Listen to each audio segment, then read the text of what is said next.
Welcome back to Mr. Charles' Stories family. The air hung low, thick with early December haze.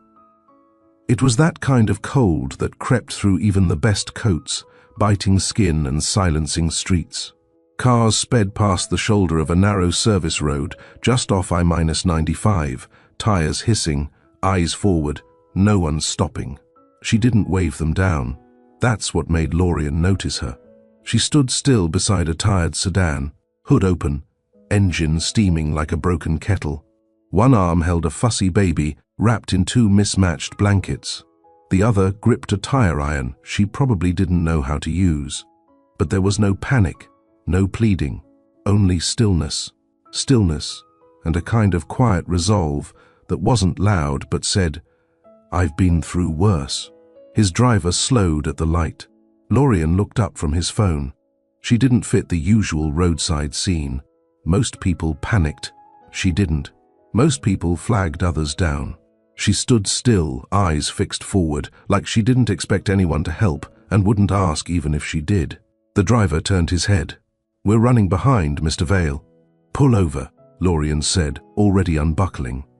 He stepped out into the wind without his coat. Suited in navy wool, dress shoes hitting gravel, he crossed toward the woman with careful strides. The baby whimpered louder. Still, the woman didn't flinch. She shifted the baby slightly, watching him like a stranger at her door. "You need help," Lorien said, crouching beside the steaming hood. "I'm used to not getting it," she replied calmly. Her voice was quiet, tired, controlled. She didn't blink, didn't look up at him properly. Lorien blinked first. "I've got jumper cables in the car," he said. "If it's the battery, we can—" "It's not," she interrupted. "It's the radiator. Hose split." "How far were you trying to go?" "Far enough." That made him pause. He stole a look at the baby, who'd calmed a little, big eyes scanning everything around her. Sharp eyes, alert, unafraid. He stood up slowly. "Mind if we give you a lift?" She looked at her car for a long beat, then back at him. "Why?" "You look like someone I was supposed to stop for." For the first time, her face cracked slightly. Not a smile, not even a softening, but she nodded. He opened the back door of his car himself. No valet, no assistant. She climbed in carefully, placing the baby on her lap. Lorien slid in beside them, adjusting the heat as the door closed. He offered a bottle of water. She took it. "I'm Lorien," he said. "I didn't ask." He glanced at her, sharp edge. "I'm Mira," she added quietly. He turned toward the window. "Let it sit." She gave an address somewhere on the east side. He knew that block. 10 years ago, his company bought an old warehouse nearby for a future tech campus. The deal fell through. The poverty didn't. As they drove, the baby started to fuss again. Mira rocked her gently. "Shh, love." "I know. I don't mind," Lorien said. "I wasn't apologizing." That made him smirk. She had a backbone, maybe too much for someone in her position, but that's what made her interesting. The baby reached toward Mira's neck, tugging at a small silver chain with a chipped blue stone. Lorien's chest tightened. That necklace. It wasn't mass-produced. He knew because he had the other one. Or thought he did. The stone was chipped in the same place. He stared at it long enough for Mira to notice. She tucked it under her shirt with a quick glance. "Old. Doesn't mean anything." He didn't respond. Didn't even breathe right. Because it did mean something. It meant everything. 10 years ago, his mother had handed him a velvet pouch after a long, uncomfortable conversation. Inside was that necklace, supposedly retrieved from the belongings of a child who hadn't survived. A child he never met. A child born to a girl he hadn't seen since college. A child named Mira, he said aloud. She raised an eyebrow. "You said your name was Mira, right?" She nodded slowly. He looked down at the baby, then at her again. "Pretty name." "It was my mother's," she lied smoothly. His phone buzzed. He didn't look. He sat still the rest of the ride, eyes quietly on her, on the baby, on the necklace. When they reached her address, The building loomed like a broken promise. Cracked bricks, a rusted entry gate, flickering lights upstairs. "I'll walk you in," he said. "No need. I insist." She looked him over once before nodding. He stepped out, held the car door. She adjusted the baby, gathered a backpack from the floor, and walked with him through the gate. The stairs creaked beneath them. When she reached the third floor, she hesitated. "Thank you. You sure you're safe here?" She nodded, not convincingly. He handed her a card. "If anything happens, call this number." She hesitated, then took it. "You always rescue strangers?" "No. So, why me?" Lorian's voice was low. "Because you didn't ask." She slipped inside without another word. He stood there a moment longer. When he returned to the car, he didn't speak. Instead, he pulled up the name Mira Vale on his phone and stared at the contact entry from a decade ago. It wasn't a coincidence. Not anymore. Lorian didn't go home that night. Instead, he rerouted the car to one of his properties on the East End. A converted mid-rise he owned under a holding name, mostly used for corporate stays and high-level client housing. On the ride over, he spoke softly into his headset. "Reserve a suite. Discreetly. Put her name on it. Mira Ruin." The assistant didn't ask questions. No one on his team ever did. He stared out the window as the city blurred by, his jaw tense. That necklace haunted him. The chipped blue stone, the worn silver chain, it wasn't something you forgot. The original design was custom. His mother had it made for a baby she claimed had died. And the baby's name? Mira. He took a breath as the driver pulled up to the other building. By morning, Mira would have everything she needed. Diapers, wipes, infant food, formula, clothes, toiletries, all purchased under his team's usual process. Anonymous, efficient, no direct trail back to him unless needed. Still, he wasn't ready to sleep.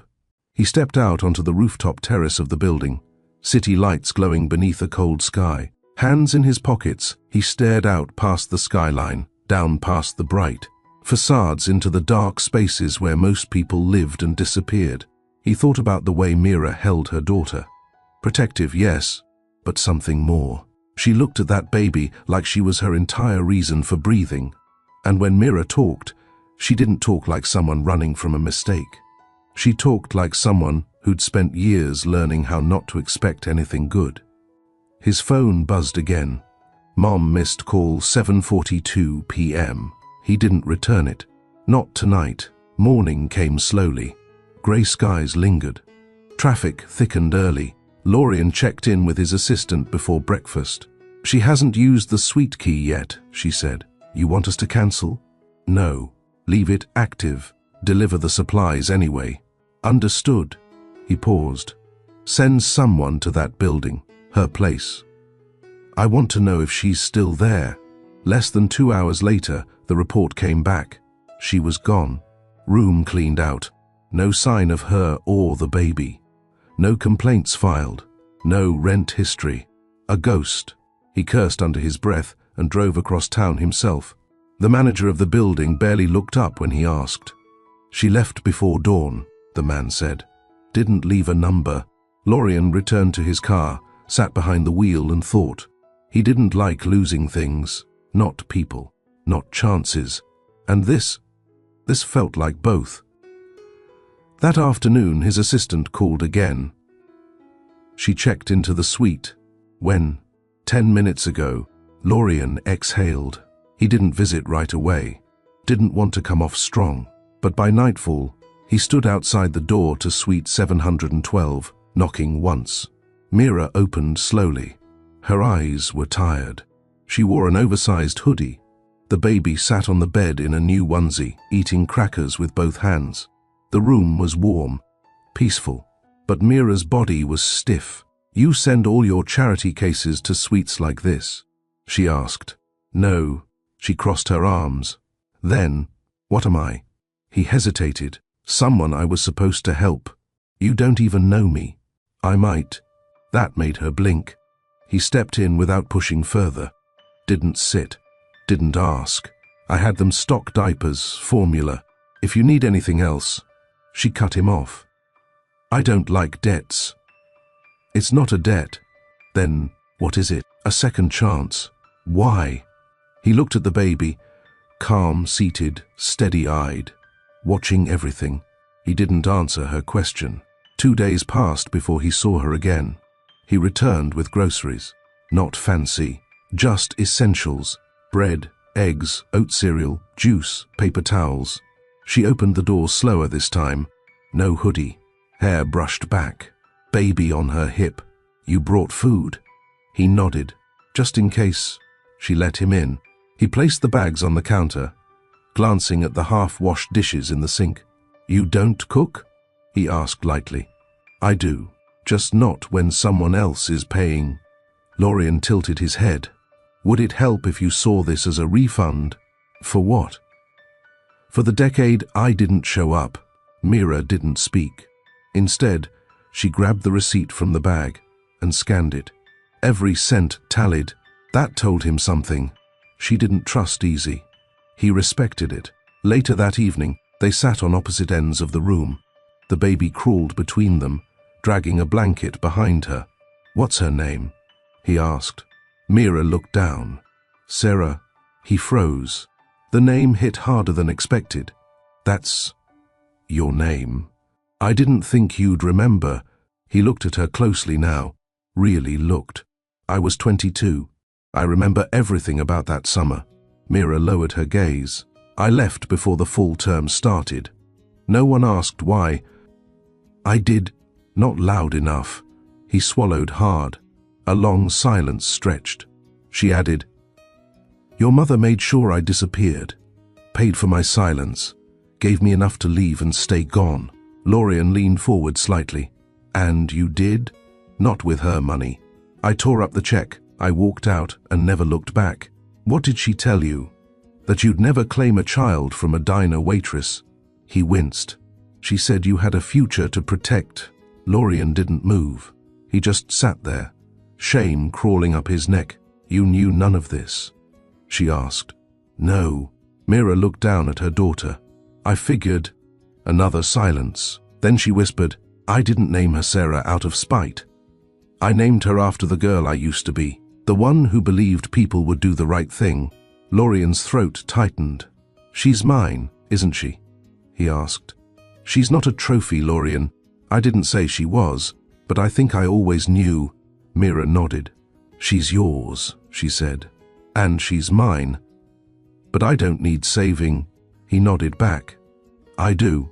The next morning, he sent a card up to her room. Breakfast's on the table downstairs. No strings. Elmira came down after a long pause. He watched from across the restaurant as she sat with Sarah at a corner booth. She ordered oatmeal, fruit and coffee. Nothing expensive, nothing wasteful. He paid the bill quietly and left before she looked up. But when she returned to her suite, she found something on the door handle. The same necklace, except his version. Still chipped, still hers. And on the back, a tiny engraving. Just one word, "Found." The hotel suite lights had gone dim. Lorien sat alone in his penthouse across the city, blinds open, sleeves rolled up, glass of untouched scotch, sweating against his palm. He couldn't stop staring at the name he'd written down hours ago. Mira. It echoed through his head, like a bell from another life. She looked different now. Older, of course. Her face had lost the college-round softness and carried something more defined. Her jaw held tension. Her eyes didn't dart. They scanned, calculated. But the way she cradled her daughter, the way her voice dropped to a lullaby, he knew that voice. "Sarah." He whispered it once aloud. Then again. He stood suddenly, walking toward the sleek cabinet near his fireplace. He opened the narrow drawer, the one he hadn't touched in years. Inside, carefully preserved in a small velvet pouch, was a silver chain with a chipped blue stone. His mother gave it to him 10 years ago, without tears, without guilt. Just a simple statement. They found this with her. Back then, he didn't ask much. She told him Sarah had passed giving birth. Complications, no funeral, no body. Just closure, she'd said. He'd been 22, angry, hurt, easily distracted by internships, media profiles, and his father's growing expectations. He didn't press. He let it die. Until now, he held the chain in his hand and realized what had been done, and what hadn't. He never looked for her. He didn't sleep that night. Instead, he made a call at 2:11 a.m. His assistant picked up after the second ring, groggy but composed. "I need a full background pull," he said. "Woman named Mira Ruin. Lives with a baby girl. No birth record required. Start with utility bills, employment, aid applications. I want movement history. 10 years if possible. You're serious? Deadly." A pause. "Understood. And look into a name she might have used before. Sarah Ellen Sorrell. Her ID may have been changed. I'll have preliminary findings by morning." He ended the call. Then he opened his laptop. Lorien never forgot how they met. It wasn't romantic. It wasn't even supposed to matter. She was behind a booth at a campus fundraiser, drawing UI wireframes on scrap paper, pitching app concepts to passing students who barely looked up. She didn't smile. She wasn't trying to impress anyone. That was the first thing that made him stop. "Your spacing's off," he'd said, leaning in. She didn't even blink. "Your shoes are overpriced." He laughed. She didn't. He asked her out the next day. They only dated that one summer. She made him late to meetings because she never rushed. She told him to stop interrupting people. She made jokes during serious moments. She held his hand like she meant it, not like she was showing it off. His father had hated her. "She's nice," Lorien once said. "She's temporary," his father replied. And when the fall semester started, Sarah was gone. Dropped out. No calls. Just one voicemail. "I have to go. I'm okay. Please don't come after me." He did. For a week. Asked friends. Checked hospitals. Nothing. Then his mother sat him down with tea and a photo of a necklace. "I heard from someone she passed, giving birth. The baby didn't survive." She said it flatly, calmly, as if it had been handled. She gave him the necklace as a memento. No funeral, no record. He was 22, and numb. By morning, his assistant sent over a compressed folder of documents. Mira Ruin wasn't a ghost after all. She was born Sarah Ellen Sorrell, changed her legal name in 2016. In the past 9 years, she'd filed 4 different addresses, lived out of a car twice, applied for government housing, got denied, had 2 public hospital visits under Medicaid, 1 for childbirth, 1 for pneumonia. No emergency contacts listed, no employer of record, no social media. The baby's name? Sarah Mira Vale. Middle name only. No listed father. Lorien stared at that birth certificate until his vision blurred. Everything lined up. The necklace, the eyes, the name, the lie. He scrolled through until he found a scanned photocopy of a hospital bracelet from Mira's childbirth stay. Mother, Sarah Ellen Sorrell infant. Baby girl. Mira date, May 14th, 2016. He did the math. That summer, the timeline, his fists clenched. He felt sick. She hadn't disappeared. She'd been erased. He didn't go to the suite right away. He needed a moment, or an hour, or 10 years. Instead, he went to the company gym and burned himself out on a treadmill. 35 minutes. No music, just breathing and fury. Then he showered, dressed, and walked into the suite floor like he was walking into court.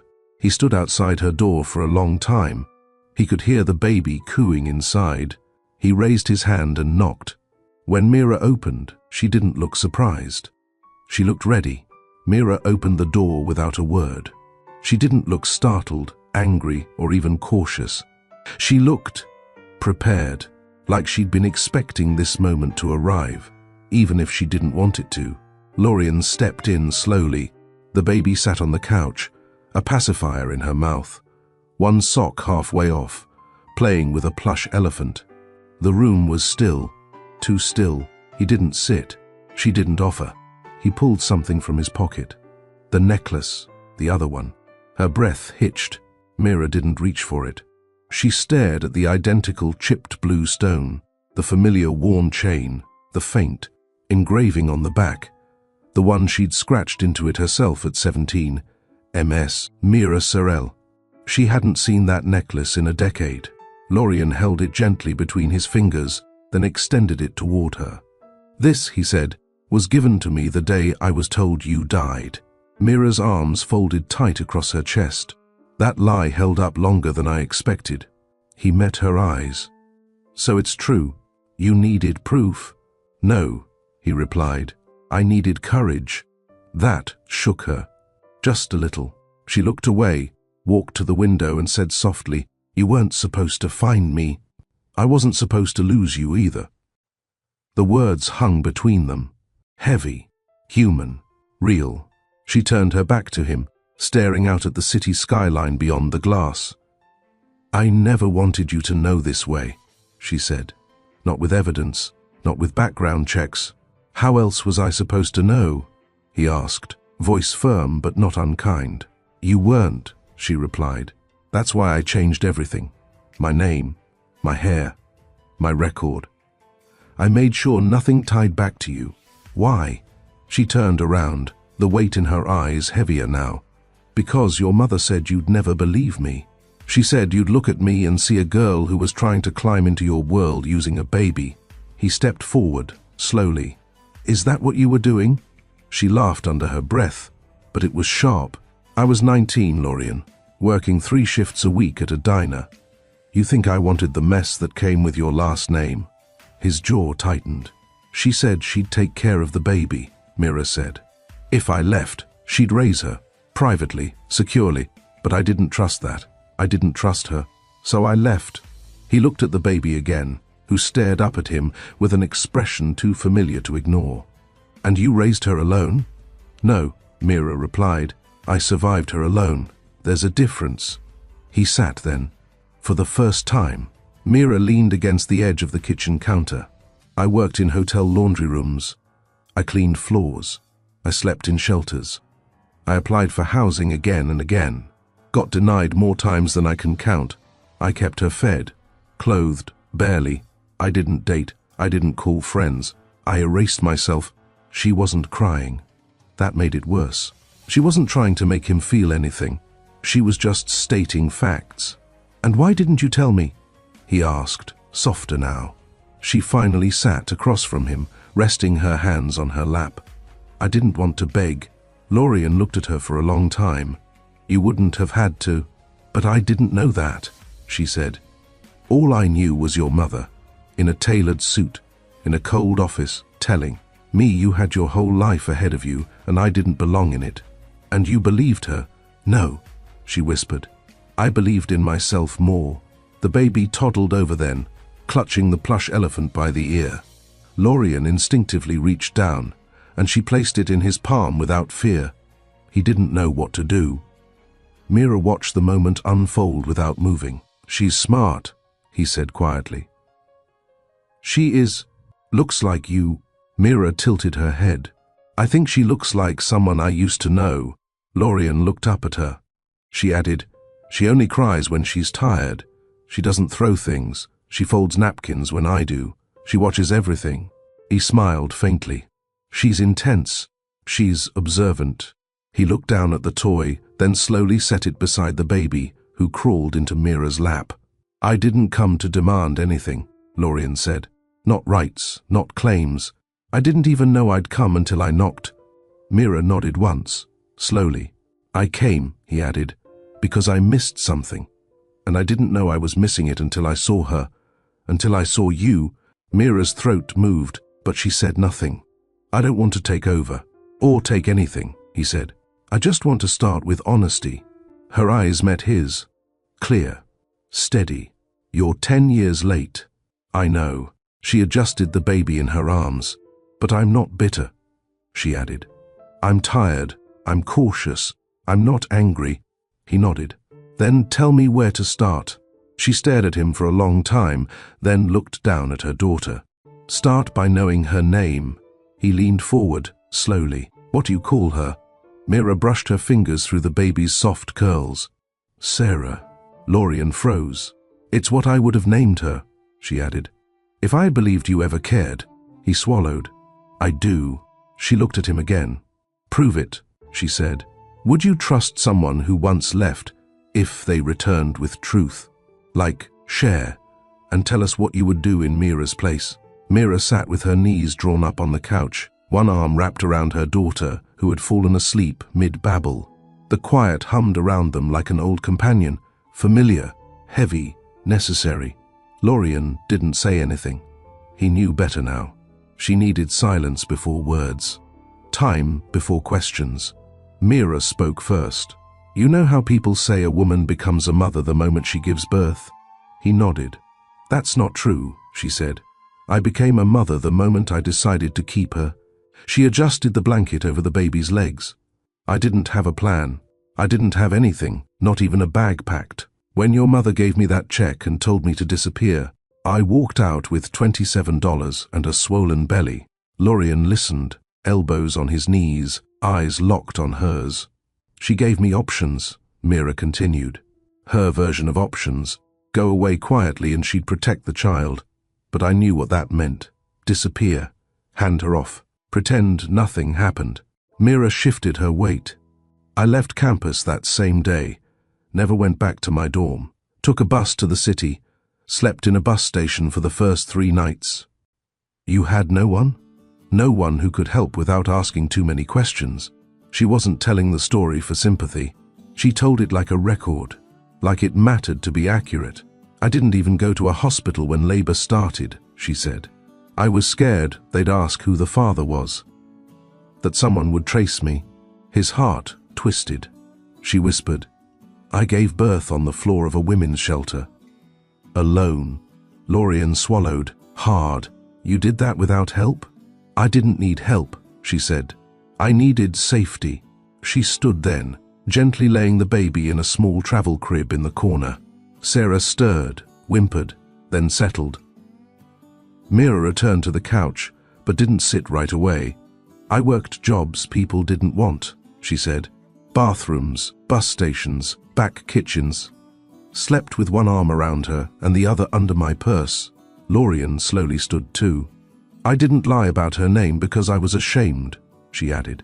I lied because I was hunted, maybe not by police, but by expectation, by your mother's reach, by the idea that if someone powerful enough wanted me gone, I'd disappear again. For good this time. He exhaled. I didn't know any of this. I know. That doesn't make it okay. No, she said quietly. It just makes it real. Mira finally sat again. You don't owe me guilt, she said. I don't want it. What do you want? She glanced at the crib. I want her to grow up knowing she matters to someone other than me. Lorien nodded, absorbing every word. Mira looked directly at him now. You weren't the one who left, but you didn't look either. He didn't defend himself, didn't argue, didn't explain. Because she was right, she continued, her voice lower. You knew something happened, maybe not the whole story. But you let it go. You let your mother close the chapter. That necklace, that wasn't closure. It was the start of something buried. He rubbed his hands together slowly, then said, I can't change the 10 years I missed. No, but I can show up now. However you need me to. She didn't respond at first. Her fingers traced the arm of the couch slowly, rhythmically. I've had to be 2 people, she said. The one who held her and the one who held myself together. I see that now. I'm tired, Lorien. Not angry, not bitter, just tired. I'll carry part of that now, he said. Mira's lips parted slightly, as if she didn't expect that answer. She stared at him, long and hard. You say that like it's easy, she said. No, I say it like it's overdue. The room fell into a stillness that wasn't uncomfortable. The kind of stillness that comes after storms. I didn't come to ask for rights, he repeated, or redemption. I came because when I saw you on that road, holding her like the whole world was on your back, I saw something I'd never been brave enough to face. He walked toward the door, paused. Her name is Sarah. Mira nodded. He opened the door halfway, then stopped.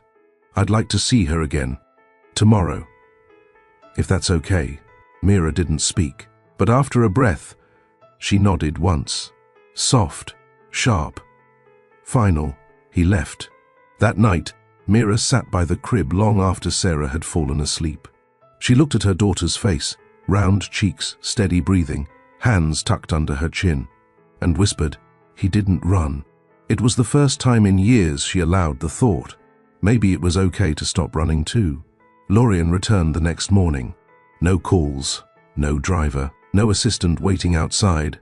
He wore a plain hoodie and black jeans, holding a small paper bag with both hands like a delivery guy too nervous to ring the bell. Mira opened the door slower this time. She took one look at the bag and raised an eyebrow. "What is that?" "Warm muffins," he said. "Blueberry." I didn't want to come empty-handed. Her eyes narrowed. "You baked." He looked mildly offended. "I bought."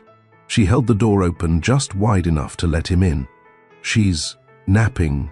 Then I'll whisper," he said, stepping in carefully. The room felt calmer, lived in. The travel crib now had toys inside. A bib hung over the side of a chair. One of Mira's socks was wedged in the couch cushion. It didn't feel like a hotel anymore. It felt like a pause in someone's long, uphill life. Mira poured tea into 2 mugs. No small talk. Lorien watched her, watched how she moved, deliberate, quiet, measured. They sat. He took a sip, then asked gently, "What was she like? As a newborn?" Mira's fingers tapped the ceramic mug once before she answered. Small, loud lungs. Ate like she'd never eat again. He smiled. "She wouldn't sleep unless I sang. I used to hum over bathroom sinks at truck stops while bouncing her." The image hit hard. He didn't interrupt. "She used to grip my pinky while I changed her. I'd tell her stories about a world she might get to live in one day." "She will," he said quietly. Mira didn't look at him. "She's tough, smarter than me probably. She doesn't cry unless it matters. She watches people more than she talks to them." "Sounds like someone I just met on the side of a road," Lorien said. That made Mira glance at him. Not a smile, but not rejection either. The baby stirred. Mira stood, walked to the crib, and lifted her slowly. She didn't bounce her, just held her like breath, with care and weight and memory. Lorien watched, hands still on the mug. Sarah blinked at him once, then again. No fear, just steady gaze. "She remembers faces," Mira said softly. Lorien rose slowly. "Can I?" Mira looked down at her daughter, then handed her over, gently, one hand supporting the neck, the other passing the warmth. Sarah's fingers gripped his hoodie collar immediately. Lorien froze. A muscle near his jaw ticked. "She always does that," Mira said. "She knows when something's hers." That caught him off guard. He held Sarah carefully. Her head rested near his shoulder, small breath warming the side of his neck. He hadn't held many babies, but this one, he didn't want to put her down. "I thought she was gone," he murmured. Mira's arms crossed gently. "So did I," she replied. "She looks like my little sister did at this age. Wide eyes, sharp jaw, hair that refuses to part." Mira gave a small nod. "She has your silence too." Lorien turned slowly toward her. "You say that like it's a flaw. It's not. It's just deep." He sat again, still holding Sarah, who had begun to gnaw on his hoodie cord with sleepy contentment. "I'm not trying to fix anything," Lorien said. "I know I can't undo years. I know you don't owe me a clean slate. I'm not handing out forgiveness. I'm not asking for it," he replied. "I'm asking to stay consistent." Mira exhaled. That meant more than she let on. An hour passed. Lorien stayed. Changed her diaper. Mira showed him how. "You fold the tab in too far," she said, matter of fact. "I fold everything too far," he replied. Sarah laughed at nothing and smacked her hands on the pillow. "She does that when she's happy," Mira said. "She takes after her mom. Mira's eyes lingered on him for a second too long, then looked away. Later that afternoon, as Lorien was getting ready to leave, Mira walked him to the door. "You'll come tomorrow?" she asked. He nodded. "If I'm welcome. She recognizes your voice now." He paused. "Do you?" Mira didn't answer. She didn't need to. She reached behind him, opened the door slowly, then quietly whispered, "She only holds on to what she trusts." Lorien stepped out, didn't look back. But his heart hadn't felt this heavy or light in years. The next day, Lorien came back. Same time, same hoodie. No headlines, no entourage, no expectations. He came with a bottle of unsweetened apple juice, 2 cartons of oat milk, and a box of teething biscuits. Mira answered the door with her hair tied up, 1 slipper missing, and a pencil tucked behind her ear. She didn't pretend to be ready. He didn't expect her to. "You always bring supplies?" she asked. "I like to be useful." She opened the door wider and walked back inside. "Well, the oat milk's good. The juice is questionable." He smiled, setting the bags on the kitchen counter. "I was warned." Sarah crawled across the rug in her purple footy pajamas, head tilting up at the sight of Lorien. Her eyes lit, and she reached out without hesitation. That time, Mira watched closely. She didn't say anything, but she watched how her daughter's body relaxed in Lorien's arms like it was natural, like she'd done it 100 times already. They didn't talk much that morning. Lorien stayed for breakfast, toast and peanut butter for Mira, mashed banana for the baby. He ate only after Mira asked. No assumptions, no claiming space. Sarah babbled to her toy lion. Mira moved through the small space like someone half rested, half alert.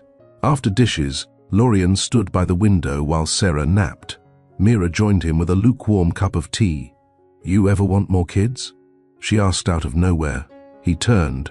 "Before today?" She nodded. "No. I thought I'd lost the only one that mattered." She didn't reply right away. "I wanted 5 once," she said.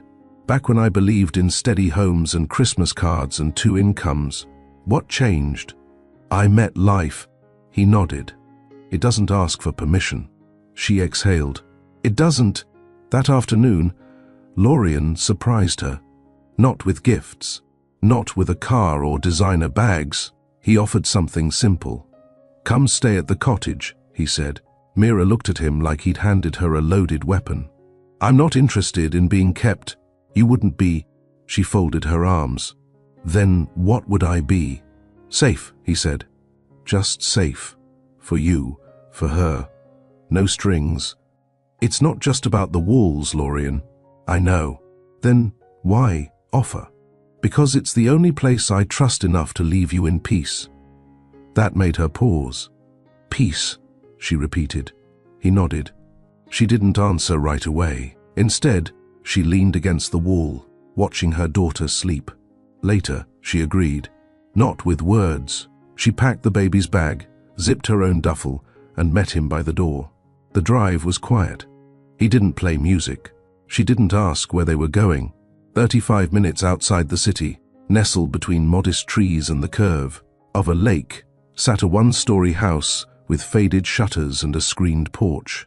Nothing flashy, nothing curated, just soft space and quiet sky. "You own this?" she asked. "Technically, yes." "You live here?" "No," he said. "I breathe here." Inside, the walls were painted in muted tones. The furniture didn't match. The carpet had slight wear. The bookshelves were full. No butlers, no staff, just comfort. Sarah woke mid-unpacking.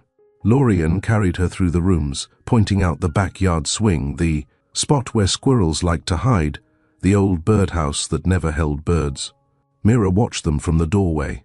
She didn't say it out loud, but in that moment, she let the first layer of suspicion fall. Just one. Enough. The sun set over the water. They sat on the porch with mugs of warm broth, Sarah cradled between them in a soft blanket. "She laughed today," Mira said. "Like full belly laugh." "I heard. You did something funny?" "I sneezed." "She finds that hilarious." They sat in silence again, the kind that wasn't empty. He looked at Mira. "You don't have to rush to trust me." She met his gaze. "I'm not. I'll show up until you do." She nodded once, then said quietly, "I believe that more than anything you've said so far." The next morning, Mira woke before dawn. Not because of stress, not from noise, just instinct. She walked barefoot into the living room, half expecting to find toys scattered, dishes left, or Lorien gone. Instead, the house was quiet. Then she saw him on the porch, Sarah in his arms, both asleep. Lorien sat in the old rocking chair, baby curled into his chest, hoodie wrinkled, head leaned back. The sight made her pause. She didn't say a word. She just watched. Later that day, she left for the grocery store alone, a test she never announced. "I won't be long," she said at the door. Lorien looked up from the floor where Sarah was stacking wooden blocks. "Take your time." "You good?" "I'm good." She hesitated, then left. She didn't text while she was gone, didn't call.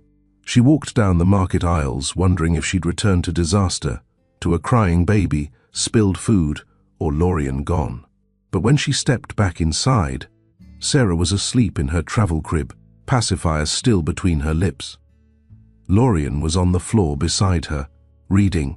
No TV, no mess, just peace. "You didn't call. You said you'd be back." She stared at him and realized she hadn't left her child with anyone in 7 years. Not one person, until now. They cooked dinner together. Nothing fancy. Mira boiled pasta while Lorien chopped vegetables badly and oversalted everything. They laughed once, maybe twice. Mira set the table with mismatched plates. They ate with Sarah bouncing in a high chair, banging her spoon like a judge in session. After, Lorien did the dishes. All of them. No grand gestures, no romantic lines, just small things, real things. That night, as Mira tucked Sarah in, she hummed the same lullaby she'd used in shelters, bus stations, and motel rooms. The tune hadn't changed, but something inside her had. She stepped out to the porch again and found Lorien sitting with 2 mugs this time. He handed her one. "I'm not used to stillness," she admitted. "You're safe here. I know. That's what makes it strange." She sipped the tea, then said, "You didn't ask where I went. I figured you'd come back if I deserved it." Mira turned to him. "You didn't flinch when I said I didn't trust you yet. I've flinched enough in life to know when to stand still." She exhaled, not tired, relieved. The following day, Mira tested him again, without saying it. She stayed in bed longer, didn't dress, didn't prepare anything. She listened instead, to the soft thud of feet, to the squeaky faucet, to Sarah's morning coos. Lorien handled it, all of it. He changed her, dressed her, fed her cereal. He didn't ask questions, he didn't perform. When Mira stepped out at 9:13 a.m., robe tied loosely, hair messy, she found the 2 of them drawing with washable markers on the kitchen table. "Blue is her favorite," Lorien said, not looking up. Mira leaned on the doorframe, said nothing, and smiled, the first real smile he'd seen. That night, Mira called her own name back to herself. She stood in front of the bathroom mirror after her shower, brushed her hair slowly, and whispered, "Sarah Ellen Sorrell, not the fake name, not the escape, the truth." She didn't flinch, didn't cry. She just stood there, whole. Mira didn't announce it. She didn't say, "We're staying here now." She just stopped packing. The duffel bag she kept ready since the first night, always zipped, always leaning by the closet door, was gone. Folded, stored, not spoken of. She started placing folded baby clothes in drawers, bought a small potted herb to keep by the kitchen window, rearranged the spoons, left her shampoo in the shower. It was subtle, but it was permanent. Lorien noticed and said nothing, because this wasn't something you celebrated. It was something you respected. On a Wednesday, Mira went into town alone. She bought 3 things, a kitchen clock, a box of teething rings, and a broom. Lorien raised a brow when she brought it in. "We already have one. That one's broken. It sweeps." She looked at him flatly. "It limps." She hung the new one in the corner, like it had always belonged there. Later that night, she swept the porch without speaking, just because it needed to be done. He didn't offer to help, not because he didn't want to, but because he knew she wasn't asking. The next morning, Mira woke early and found the laundry folded. All of it. Lorien hadn't asked how to do it. He'd just done it, and somehow every outfit was in the right stack. She opened her mouth to say something, a comment, a joke, anything, but stopped. Instead, she picked up Sarah, cradled her against her chest, and whispered into her tiny ear, "You have someone, little love." Then stood in the doorway a long while, watching the house, the space, the stillness, and for the first time in a long time, she didn't feel like a guest. Later that week, Mira decided to cook dinner properly. Not survival food, not warming cans, real cooking. She asked Lorien to watch Sarah for an hour, which he did gladly, bundling the baby in a blanket and taking her out to the backyard. When they returned, the kitchen smelled like rosemary, garlic, and warm bread. Lorien paused in the doorway. "You made this." "No," she said. "It fell from heaven." He smirked and took a plate. They ate in silence, not tense, not awkward. Full silence. The kind that only exists when two people have survived noise. After dinner, Mira said something unexpected. "You can have the other bedroom." Lorien blinked. "I didn't realize. Officially." He nodded once, careful not to misread her tone. "Thank you." She didn't respond, just handed him clean sheets. That night, Mira lay in bed with Sarah curled beside her. She stared at the ceiling, listening to the wind outside and the soft creak of the other room as Lorien moved. She thought of all the places they'd lived, the ones with mold, with pests, with paper-thin walls. She remembered holding Sarah during storms, whispering stories just to keep the baby distracted from the sound of rain leaking through roof cracks. This house didn't leak, didn't echo. It held them. And now, she held space for something else too. Not love, not yet, but safety. And safety was the foundation for everything else. It started with a sound Mira hadn't heard in a while. Not crying, not wailing, screaming. Sarah woke up in the middle of the night gasping, red-faced, arms flailing, sweat dripping down her back. Mira jolted upright, heart racing, pulling her daughter to her chest. It's okay, baby," she whispered, patting her back. But Sarah didn't calm. She thrashed, kicked, shrieked, not in pain, in panic, a night terror. Mira froze for half a second, brain stuttering. She hadn't seen one since Sarah was one. But this one was worse, and she didn't know what to do. Her voice cracked. "Sarah, it's me, baby. It's just a dream."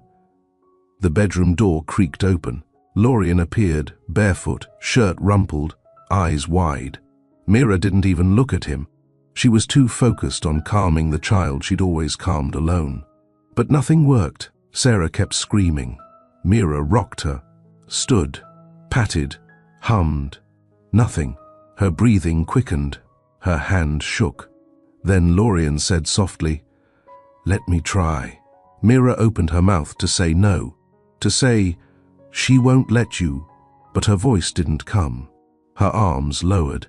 Lorien stepped forward, scooped Sarah into his arms with steady hands, and held her against his chest. He didn't bounce, didn't talk, just hummed, low and soft and slow. And within seconds, Sarah's flailing stopped. Her breathing slowed. Her tiny fists unclenched. Mira stood there, frozen, watching the man who hadn't been there when she was born, calm her like he'd been there all along. Her knees buckled slightly. She sat on the edge of the bed, heart pounding, tears threatening but not falling. "I couldn't do it," she whispered. "You've done it for years," Lorien said, still rocking. "Let someone else carry her now." That broke something in her, something hard, something old. When Sarah was finally asleep again, Lorien laid her down gently, then turned to Mira. She was still sitting, elbows on her knees, face buried in her hands. "I don't like needing people," she said quietly. "I know. I don't like when I can't fix it." "I know that too, but she went to you. She went to calm," Lorien said. "That doesn't mean you failed. It means she knows she's safe with both of us." Mira wiped her eyes. "I don't want to get used to this." "To what?" "Help." He knelt in front of her. "Then don't call it help," he said. "Call it balance." That morning, Mira didn't go back to bed. She sat on the porch, barefoot, a sweater wrapped around her shoulders, coffee untouched beside her. Lorien joined her after sunrise. No questions, no rehashing, just presence. She finally said, "I always thought being strong meant never asking." "Who told you that?" "No one. Life did. Life lied." She looked at him sideways. "You're not here to rescue me, are you?" "No." "Then what are you here for?" "To stay."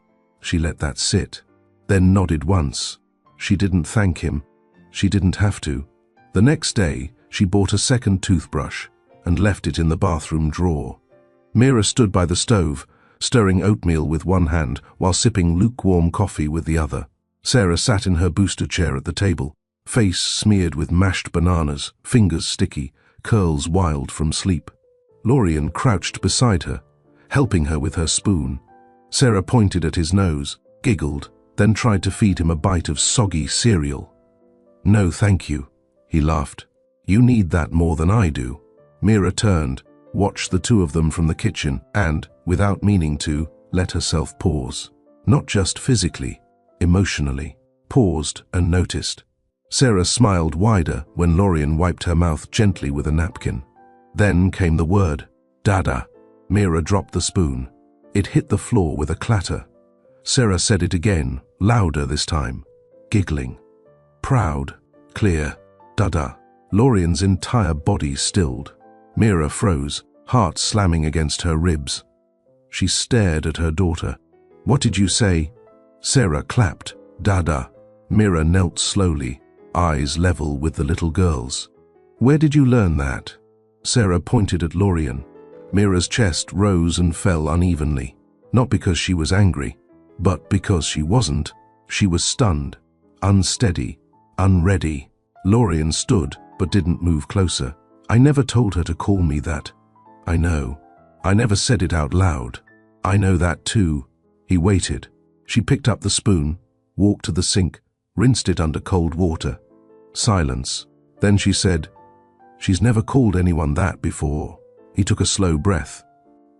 "Do you want her to stop?" Mira didn't answer right away. She placed the spoon on the drying rack. "No." Lorien's brows lifted slightly. "No?" Mira turned, her voice quiet. If she said it, then she chose it. He nodded, unsure if he should smile or not. "She's observant," Mira added. "She doesn't copy. She assigns meaning." Lorien leaned on the chair. "So what does that mean for us?" Mira looked down at her daughter, who was still babbling and smacking her palms on the tray. "It means you're not a guest anymore." That afternoon, Mira packed away a box of items she'd kept untouched for years.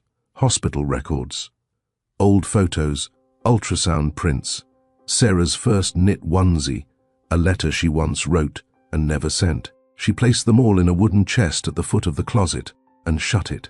For good. She didn't throw them away, but she no longer needed to look at them, because the living proof of survival sat at her table every morning, and now said "Dada" like it was a sunrise. Later that evening, Mira stepped outside with Lorien while Sarah napped. He handed her a blanket. She didn't ask for one. "You saw the way she looked at you?" he asked softly. "I saw. She's choosing me. She is. That doesn't scare you." Mira shook her head. "No," she said. "What scares me is how easy it is to let you stay." He studied her. She added, "I fought so hard to keep us safe. I forgot how to be soft. You don't need to be soft for me to stay." She turned to him. "I need to be soft for me."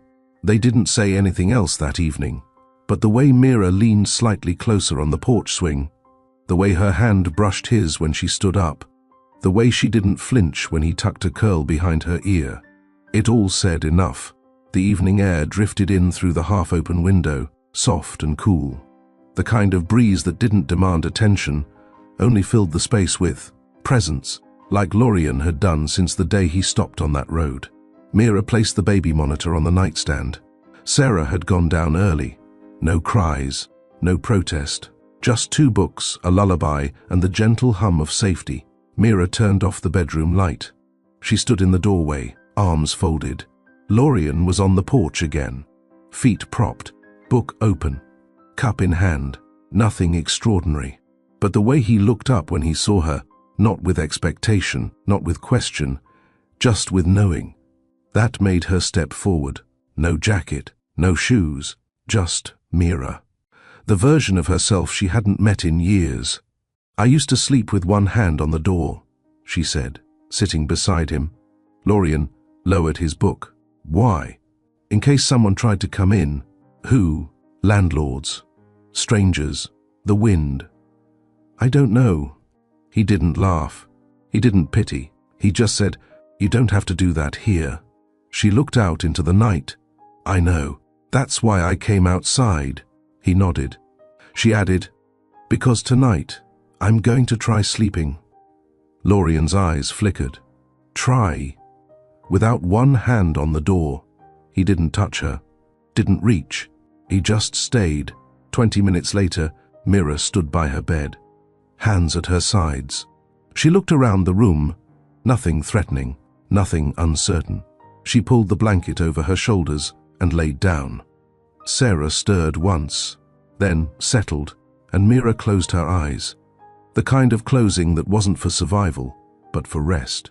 Real rest. In the middle of the night, she didn't wake to noises. She didn't startle at shadows. She didn't whisper lullabies on autopilot. She slept 8 full hours. When she opened her eyes, the sun had already risen. She blinked, sat up slowly, heart racing, not in panic, but in disbelief. The monitor buzzed softly. Sarah cooed in her crib, and Mira exhaled. She padded into the kitchen, hair messy, voice hoarse. Lorien stood at the stove, making eggs. He turned. "Morning." She stared at him, and whispered, "I didn't wake up." His smile was soft. "Good. I didn't check the locks. I didn't check her breathing. I didn't count the hours. You slept," he said gently. "You were safe enough to sleep." She stepped forward slowly, wrapped her arms around his middle, and laid her head on his chest. He didn't move at first. Then he set the spatula down and wrapped his arms around her. No words, no breath held, no tension, just presence, just a full-body exhale. Sarah toddled in minutes later, dragging her toy bunny behind her. She clapped at the sight of them. Mira turned, knelt, and pulled her close. Sarah's tiny arms wrapped around her neck. Then, soft and sure, she said it again. "Dada." Mira didn't flinch this time. She kissed her daughter's cheek, then looked up at Lorien. "She means it." "I know. And I think I do too." Mira didn't plan to go into town that day, but the last of Sarah's wipes were gone, and Lorien had meetings.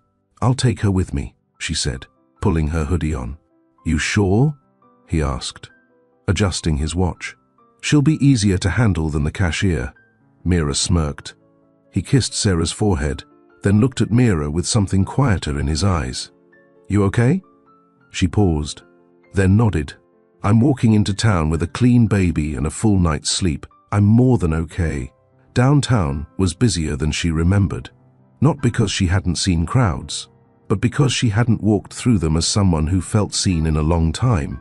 Not pitied, not invisible, just seen. Sarah sat in the stroller chewing the ear of her stuffed bunny, babbling nonsense as Mira navigated the sidewalks. A breeze swept through the trees overhead. The hardware store still had a cracked window. The diner smelled like grease and cheap coffee. It was the same town, but she wasn't the same woman. At the general store, she picked up diapers, wipes, and a soft yellow sippy cup Sarah didn't need but had reached for. At checkout, the woman behind the counter gave her a long look. You new around here? Mira shifted slightly. Kind of. Which house? The Lake Cottage. The woman's brow lifted. Oh, you're his. Mira blinked. His? The woman smiled, nodding. Mr. Vale. Real quiet man. Bought that place years ago but never brought anyone out. People figured he'd stay solo forever. Mira didn't reply. The woman scanned the wipes. He's got good taste. In sippy cups? The woman chuckled. In women. Mira didn't smile. She took her change and left. Outside, she walked slower. Not because she was unsure, but because the words stayed in her ears. You're his. She hadn't asked to be called that. Hadn't claimed it. But it didn't sting. Not the way ownership used to. She looked down at Sarah, still kicking her sock off, then up at the road ahead, and whispered, "What if we are?" Back at the cottage, she stepped in through the front door and paused. The house was quiet. Lorian's briefcase sat by the couch. His hoodie was draped over the armrest. She saw his keys on the dish, but he wasn't in the room. Then she heard it. Soft humming. She walked down the hallway, pushed the bedroom door slightly open. Lorian sat on the floor, back against the wall, laptop open, Sarah in his lap. She clutched a plastic spoon and babbled loudly at his screen. I told you not to invest in green spoons, he replied dryly. Mira leaned on the doorframe. I ran into someone who called me his. Lorian looked up. His eyes didn't widen. He didn't freeze. He smiled. What'd you say? I didn't. He set the laptop aside. And now? She stepped into the room, sat beside him, rested her head against his shoulder. I think I liked how it sounded. Saturday morning. Warm breeze. Fresh air. Mira hadn't dressed up. Just jeans, sneakers, and a soft white tee that still smelled faintly of baby lotion. They were headed to the farmer's market. Sarah wore a sun hat too big for her head and carried a pink cup like a trophy. Lorian pushed the stroller. Mira walked beside them. They didn't hold hands. They didn't need to. People looked. They always did. Not with scandal, not with whispers, but with that quiet curiosity that sees a picture forming and fills in the blank. At the flower stand, an older woman smiled at Mira and said, Your husband has good taste in tulips. Mira blinked. Her first instinct was to correct her, but before she could, Lorian simply replied, She has better taste. The woman chuckled and returned to her bouquet. Mira stood still. She looked at Lorian. He didn't turn to see her reaction, didn't expect praise or gratitude, didn't need her to answer the label. He just let her stand there and choose silence, because silence was her answer. Back at the cottage, Mira sat on the couch with a bag of fresh fruit and Sarah half asleep in her lap. Lorian worked at the dining table, reading reports, but occasionally glancing up like he needed to keep her in frame. When Sarah finally drifted off, Mira whispered, That woman thought we were married. I heard. You didn't correct her. I didn't want to speak for you. She nodded slowly. You didn't seem uncomfortable. I wasn't. Mira looked at him. Long, deep, then said, What would it mean to you if we were? He closed the laptop, didn't rush, didn't breathe loud, then answered, It would mean I'd spend every day earning it. She didn't reply, but the corner of her mouth lifted, not into a smile, but into something softer, something curious. That night, after dinner, Mira stepped outside with Lorian. They stood by the porch rail, watching the lake catch the moon. I don't want you to rush this, she said. I don't need vows, or paperwork, or labels. Okay, but I need consistency. You have that. She turned to face him. I need someone who knows this doesn't feel easy for me, but still shows up anyway. I know. And if one day, people call us husband and wife again. He waited. She finished. Then I want it to be true. Lorian nodded once. His voice was low. Sure, then I'll walk at your pace. She leaned into him. Just a little, but enough. And he didn't reach for more. He just stayed, Because sometimes staying is the loudest kind of love there is.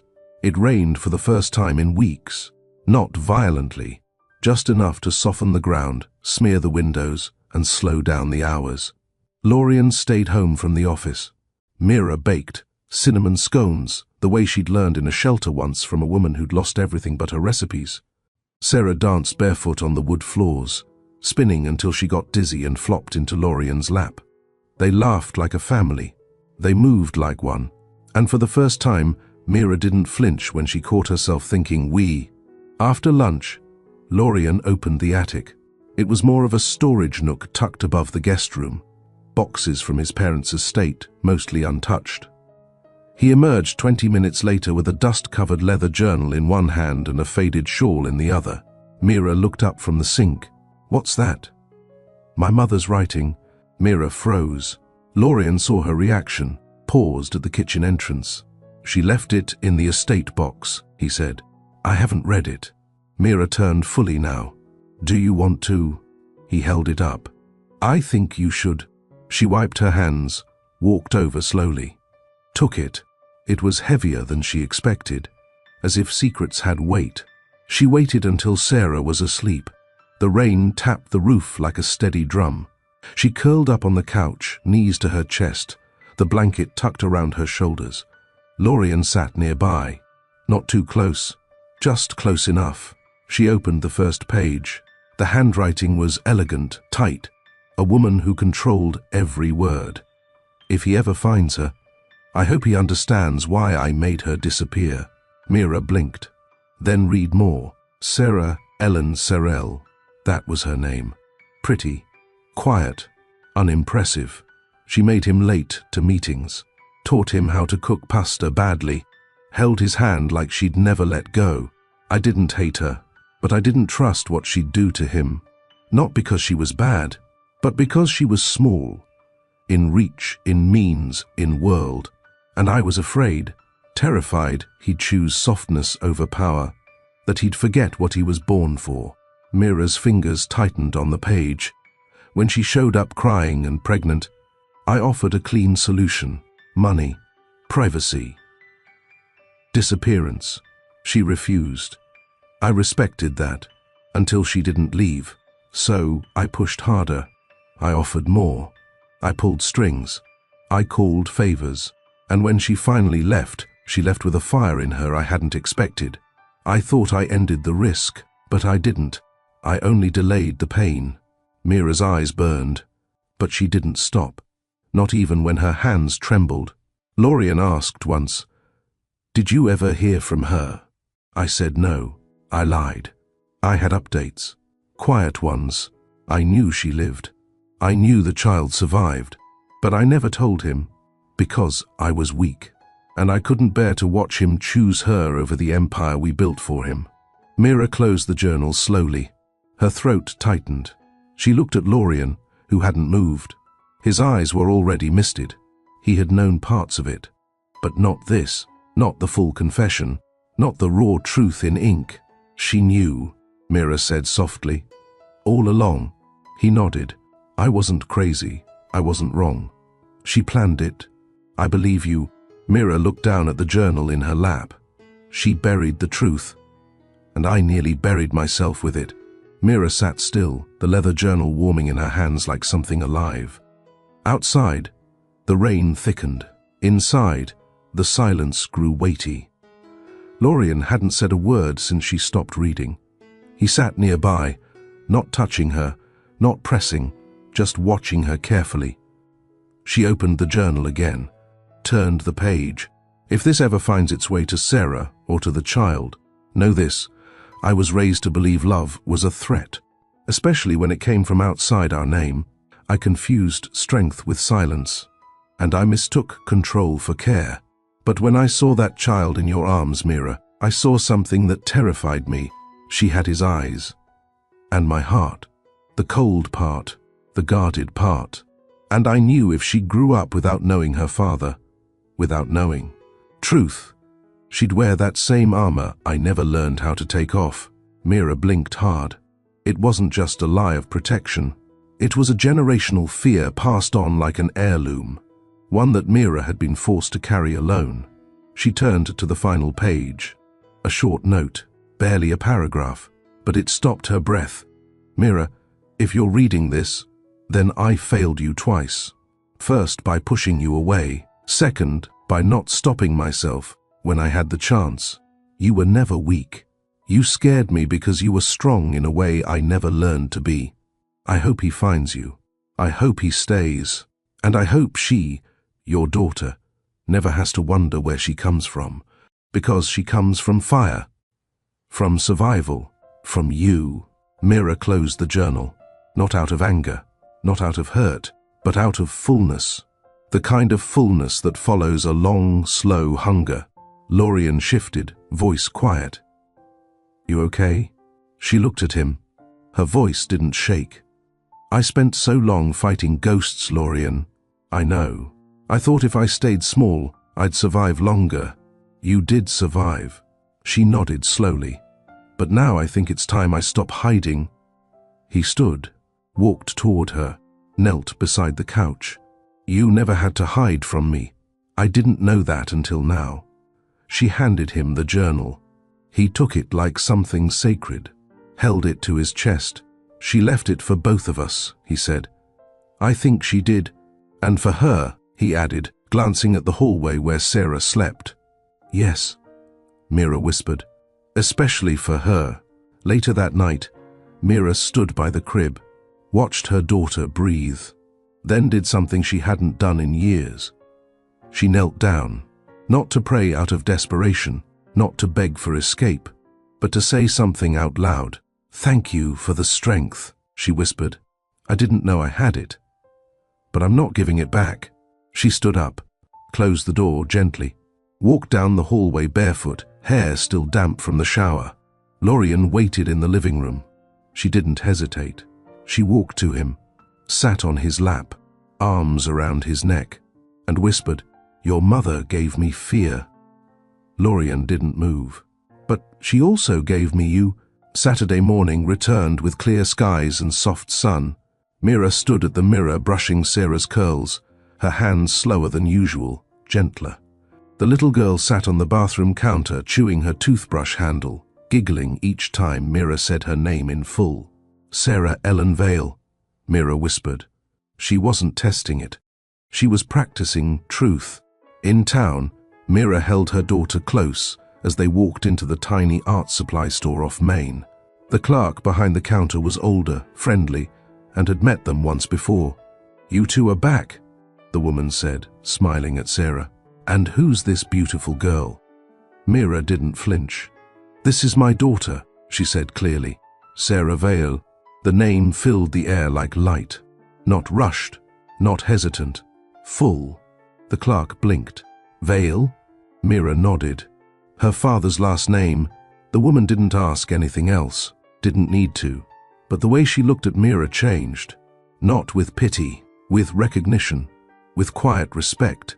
Back at the cottage, Mira unboxed paintbrushes, sketch pads, and a fresh set of charcoal pencils. She hadn't drawn in years. Lorien watched her from the porch, Sarah balanced on his lap, both of them sharing a peeled orange. He didn't interrupt. He let her take up space, let her unfold. She dipped the brush in water, started slow strokes across a blank page, and for the first time in years, it didn't feel selfish. It felt like reclamation. That afternoon, they all went walking. No destination, just movement. They passed a neighbor's yard where two kids were drawing with chalk on the driveway. One girl pointed and said, She's cute. Is she yours? Mira smiled. She is. And that's your husband? Lorien paused. Mira looked at him, then down at Sarah, then back at the girl. No, she said calmly. But he shows up like one. The girl blinked. That's cool, and went back to her chalk. Mira and Lorien exchanged a glance. That was all the explanation needed. Later, Mira stood at the kitchen window. She watched Lorien chase Sarah barefoot in the yard, dodging her attempts to tag him with a flower stem. She didn't smile outwardly, but something inside her softened again. Because this wasn't a fairy tale. It wasn't flowers and diamonds and last names. It was showing up, daily, humbly, without promise, but with consistency. That night, Mira tucked Sarah in, brushed a kiss across her forehead, and stepped out of the room. She found Lorien in the hallway. They didn't speak. She took his hand, led him to the porch. They sat in the swing, nothing between them but quiet and night air.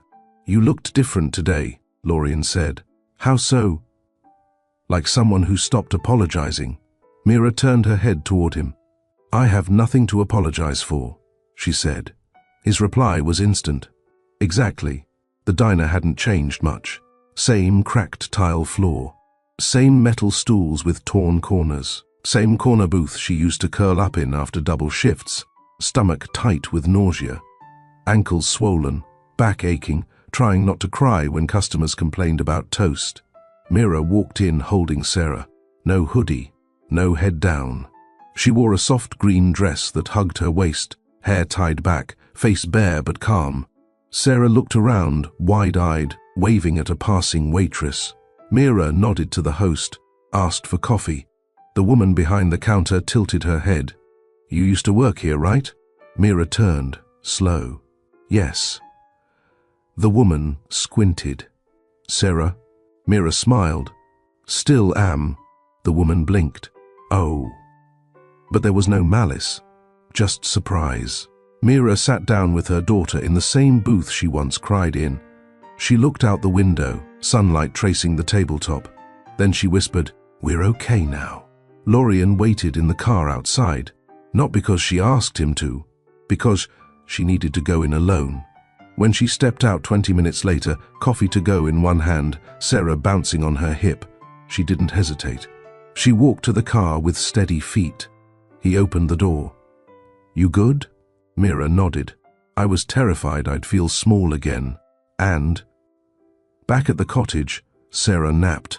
Lorien worked in the sunroom. Mira stood by the window and watched him, then walked in without knocking. He looked up, brow raised. "Need something?" "No," she said. "I have something." She reached into her purse, pulled out a wrinkled paycheck stub from 6 years ago. The name on it, Mira Sorrell. She handed it to him. "This was the first thing I ever earned as a mother, before I had a crib, before I had a home." He looked at it, then her. "What do you want me to do with it?" "Nothing," she said. "I just want it to exist beside everything we're building." He tucked it between 2 books on the shelf.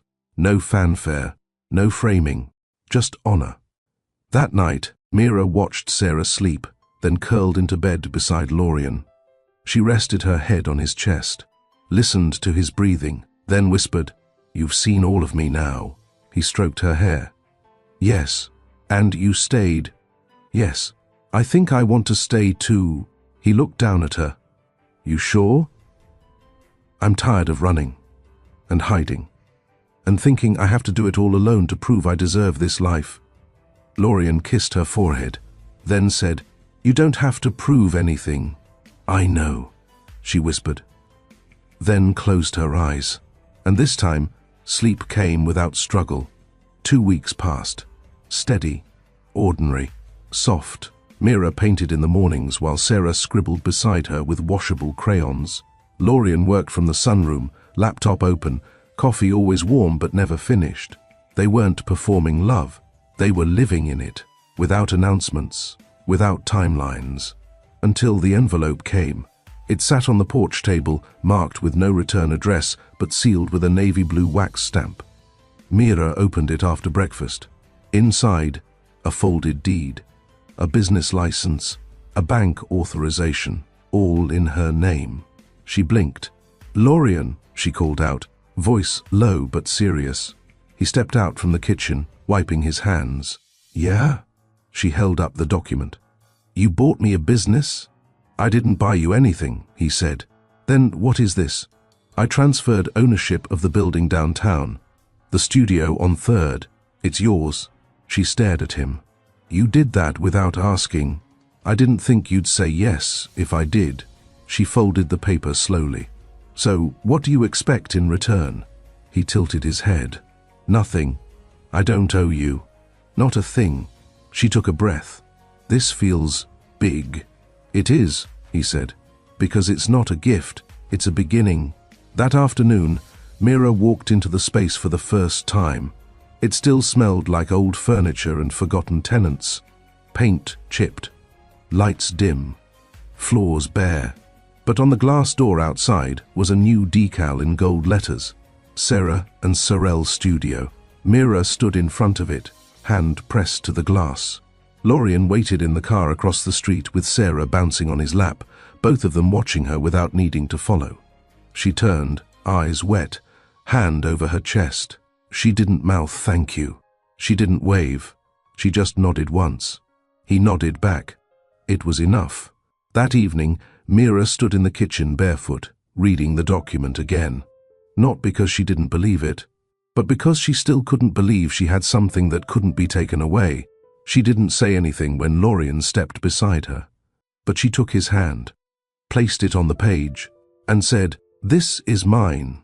He nodded. It always should have been.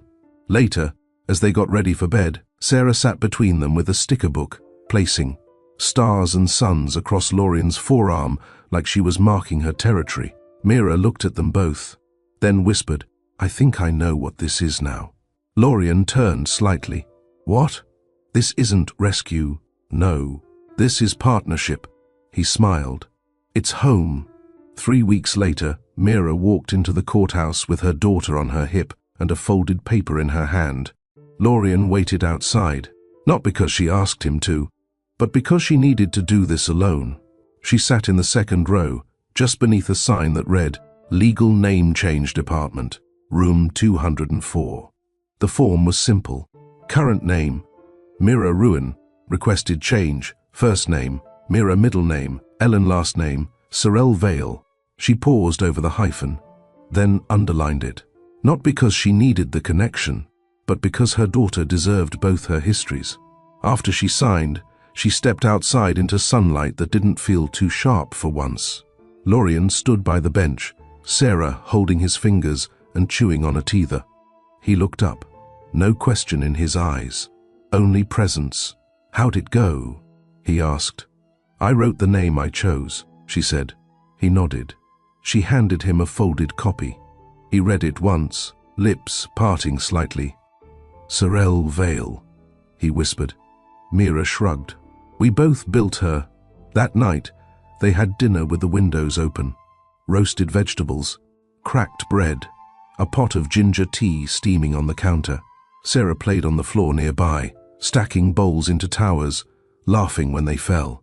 Mira watched her, then looked at Lorien, and said softly, "She doesn't remember anything but love." He glanced over. "She'll grow up knowing what that means." Mira nodded. "Because of you." He shook his head. "Because of us."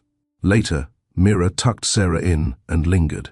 Not because the baby needed her, but because she could.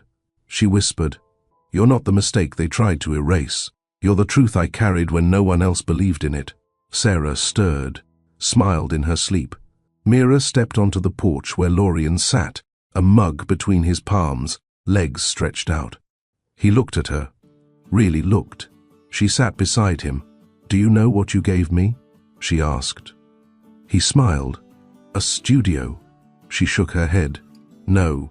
You gave me back my own voice." He didn't speak. So she leaned her head against his shoulder and added, "And I'm not done using it." They watched the stars for a while, the kind of quiet that didn't fill space. It protected it. Then Lorien whispered, "You saved me too, Mira." She turned slightly. "How?"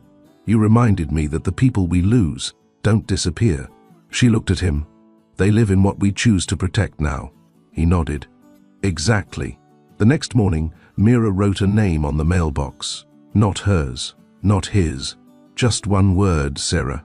Because everything they built was for her, and because her beginning deserved to carry strength, truth, and love in equal measure. If this story moved you, if you believe love doesn't always arrive loud, but shows up and stays, comment. She stayed like this video. Share it with someone who still believes in second chances, quiet strength, and the kind of love that doesn't need saving, just space to grow. Subscribe to Mr. Charles Stories for more unforgettable moments that speak to the heart.